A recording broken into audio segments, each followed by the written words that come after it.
During Cyclone Jasper, I was part of the SES team that worked on this side of the river. So some of our biggest obstacles were actually getting out of our own homes and out of our own streets because they were littered with large trees. So we needed to chainsaw our way out. Unfortunately, it was very hard to get help due to the fact of the major flooding across roads and tree waste. So it took days before roads were actually cleared and people could get through. If you can help yourself, you can then help others.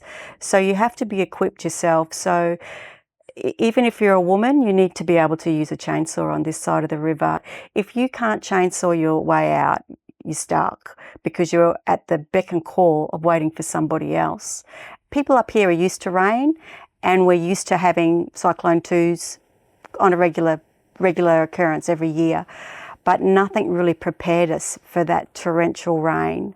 So for us as SES members, we were unable to get our clothes dry, and you were out in wet boots, wet clothes. So the chafe, the other bits and pieces that come with, being out in rain from 8 in the morning till 4 in the afternoon.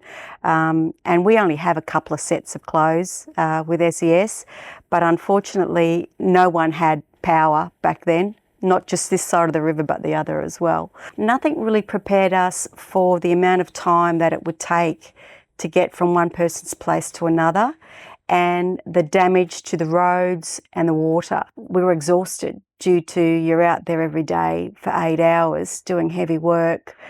The next time the rain stops and the next time you start to get that heavy downpour, you start to get a little bit triggered, like I'm not quite ready yet. I'm not rested yet, because you're still running on adrenaline from day after day after day. At the end of the day, you still have to rest and recover, and there wasn't really time for any of that because the rain just kept on coming and coming and coming.